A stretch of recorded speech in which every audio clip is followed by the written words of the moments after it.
మొత్తంగా బయటికి తీసేందుకు కూడా అధికారులు తీవ్రంగా ప్రయత్నాలు చేస్తున్నారు. రాత్రి 8 గంటల ప్రాంతంలో స్టార్ట్ అయిన పనులు, సహాయక చర్యలు కూడా ఇప్పటికి ఇంకా 10 గంటలు కొనసాగుతున్నాయి. ఇదంతా కూడా అయిపోవడానికి సుమారుగా ఇంకా అంటే మధ్యాహ్నం కానీ సాయంత్రం వరకు కొనసాగే అవకాశం అన్నట్టుగా కనిపిస్తుంది. అయితే జిహెచ్ఎంసీ అధికారులతో పాటుగా మంత్రులు, ఎమ్మెల్యేలు కూడా రాత్రి స్పాట్కి ఇక్కడ చేరుకొని ఇప్పటి వరకు కూడా పరిస్థితిని సమీక్షిస్తున్న పరిస్థితి మనం చూడొచ్చు. ప్రస్తుతం ఇక్కడ జిహెచ్ఎంసీ మేయర్ కూడా బొంతురామన్ కూడా రాత్రి నుంచి ఇక్కడనే ఉండి పరిస్థితిని ఎప్పటికప్పటికి పర్యవేక్షిస్తున్నారు. తర్వాత ఏదైతే బిల్డింగ్ 6 అంతస్తుల బిల్డింగ్ ఉందో ఈ బిల్డింగ్కు ఎలాంటి అనుమతి కూడా లేదు, ఇల్లీగల్గా దీని అంటే నిబంధనల విరుద్ధంగా కూడా ఈ బిల్డింగ్ నిర్మించినట్టు తెలుస్తుంది. అలాగే ఏదైతే ఈ బిల్డింగ్ కూలిపోయిందో దీని పక్కనే ఒక పెద్ద ప్రైవేట్ కంపెనీ కూడా కన్స్ట్రక్షన్ కూడా ఒకటి చేయబోతుంది. వాళ్ళు కూడా భారీ ఎత్తున లోపల అంటే భారీ ఎత్తున సెల్లార్ తోవడంతో కూడా దాని ఎఫెక్ట్ దీని మీద పడినట్టు కూడా అధికారులు ఇప్పటికే గుర్తించారు. దీనిలో భాగంగానే ఈ బిల్డింగ్ ఉన్నట్టు తెలుస్తుంది. మొత్తానికైతే నానక్రామ్గూడలో ఈ బిల్డింగ్తో పాటు చాలా బిల్డింగ్లు కూడా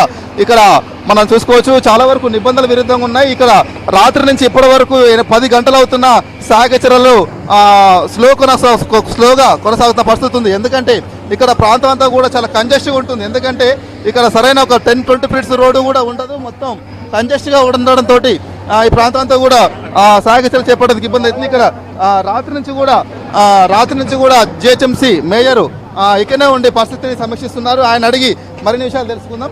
సార్ చెప్పండి సార్, ఇప్పుడు రాత్రి నుంచి సహాయక చర్యలు కొనసాగుతున్నాయి. మొత్తం లోపల ఎంతమంది కాపాడారు, ఎంతమంది ఇంకా ఉంటారు?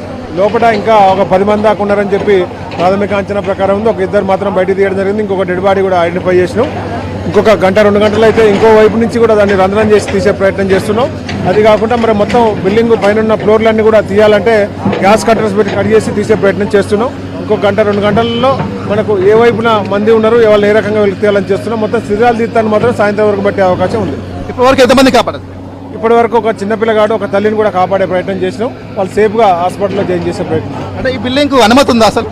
బిల్డింగ్కు 1-2 ఫ్లోర్లు అనుమతి తీసుకొని మిగతా 2-3 ఫ్లోర్లు ఇల్లీగల్గా వేసుకోవడం జరిగింది. దానికి కూడా ఏ రకంగా ఉల్లంఘన చేసినది కూడా ఇలా ఉన్నత స్థాయి విచారణ చేసి దాని మీద తగిన చర్యలు, బిల్డర్ మీద క్రిమినల్ చర్యలు ఉంటాయి. బిల్డింగ్ కూడా మళ్ళీ కట్టడానికి పర్మిషన్ కూడా ఇచ్చే పరిస్థితి ఉంటుంది. మీ ప్రాథమిక విచారణలో బిల్డింగ్ కూడడానికి కారణం ఏంటమ్మా? బిల్డింగ్ కుడతానికి దానికి బిల్డింగ్ స్ట్రెంత్ లేదు. ఇంకోటి 6 ఫ్లోర్లు వేసే ఏరియా కాదు ఇది. 6 ఫ్లోర్లు వేస్తానికి పాటించిన నాణ్యత కరెక్ట్ లేదు. దాంతోపాటు వెనక సెల్లారు మరి దాన్ని ప్రికాషన్ తీసుకోవడం వల్ల జరిగిన పరిస్థితి. అంటే బిల్డింగ్ యాజమాన్య నిర్లక్ష్యం వల్ల చాలా మంది చనిపోయారు, బిల్డింగ్ కొలాప్స్ అయింది. ఆయన మీద ఎలాంటి చర్యలు తీసుకోబోతుంది? తప్పకుండా క్రిమినల్ చర్యలు చాలా సీరియస్గా కూడా ఉంటాయి.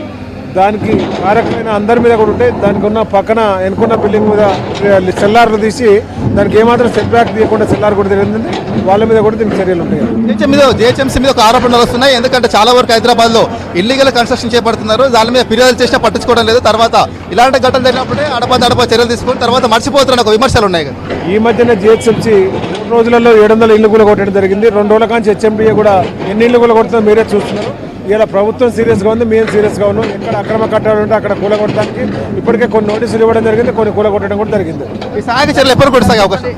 సాయంత్రం వరకు కొనసాగితే ఇంకో 1-2 గంటల్లో ఈ కొలిక్కి వచ్చే కొంత మరి ఎక్కడైతే మనుషులు ఉన్నారో ఆ మనుషులను తీసే ప్రయత్నం చేస్తున్నాం. లోపల ఉన్న వాళ్ళందరూ ఏ ప్రాంతానికి చెందినవాళ్ళు? ఛత్తీస్గఢ్ ప్రాంతం నుంచి చెప్పి మేజర్గా అనుకుంటున్నాం. అంటే అందులో ఆల్రెడీ అంటే ఒక చనిపోయినట్టుగా తెలుస్తుంది. తర్వాత చాలా మంది వాళ్ళు బతుకున్న లేదా విషయం కూడా తెలియదు. అంటే చనిపోయిన వాళ్ళ విషయంలో, గాయాలైన విషయంలో వాళ్ళ ఎక్స్రే చేయమంటారు. తప్పకుండా ముఖ్యమంత్రి గారు కూడా దీని మీద స్పందించే సూచనలు ఉన్నాయి. ఇంకో 1-2 గంటల్లో ఎక్స్ప్రెస్గా ఎవరు చనిపోయారు, ఎవరికి క్షతగాత్రమైనందుకు తప్పకుండా దాన్ని తీసుకుని చేస్తున్నాం. ఓకే, మరి కాసేపట్లోనే అంటే ఏదైతే సహాయక చర్యలు కొనసాగుతున్నాయో మరి కాసేపట్లో వీటన్నిటిని కూడా 2-3 గంటల్లో ఫినిష్ చేస్తామంటున్నారు. కానీ ఇక్కడ పరిస్థితి చూస్తే మాత్రం సాయంత్రం అయితే తప్ప పరిస్థితి ఒక కొలికి వచ్చే అవకాశం లేదు. తర్వాత ఎందుకంటే రాత్రి నుంచి ఇప్పటి వరకు సుమారు 10 గంటలు అవుతున్న సహాయక చర్యలు ఇంకా కొనసాగుతున్నాయి. ఎందుకంటే ఈ ప్రాంతం అంతా చాలా కంజెస్ట్గా ఉంటుంది. తర్వాత ఇక్కడ బిల్డింగ్ అయితే నిర్మాణించారు. ఈ బిల్డింగ్ అంతా టోటల్గా ఇల్లీగల్గా నిర్మించినట్టు కూడా ఇప్పటికే అధికారులు గుర్తించారు. బిల్డింగ్ ఓనర్ మీద కూడా క్రిమినల్ చర్యలు చేపడతామంటున్నారు.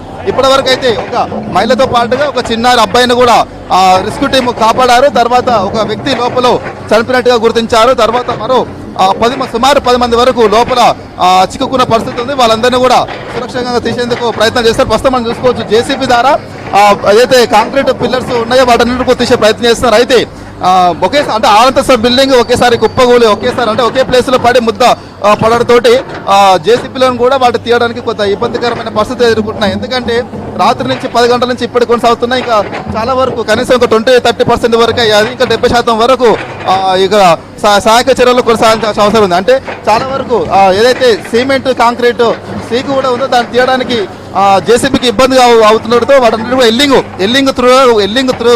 ఎల్లింగ్ను ఉపయోగించి ఏదైతే ఇనుము ఉంటుందో దానంతా కూడా కట్ చేసిన తర్వాత చిన్నగా అంటే ఏదైతే సున్నితంగా ఒక టెక్నికల్గా దాని మొత్తం సహాయక చర్యలు చేస్తున్నారు. లోపల ఉన్న వాళ్ళని సురక్షిత కాపాడేందుకు తర్వాత ఇక్కడ కొందరు రాత్రి నుంచి కూడా లోకల్ లీడర్లతో పాటుగా ఎమ్మెల్యే ఎంపీలు కూడా మంత్రులు కూడా ఇక్కడికి వచ్చి పరిస్థితిని సమీక్షిస్తున్నారు.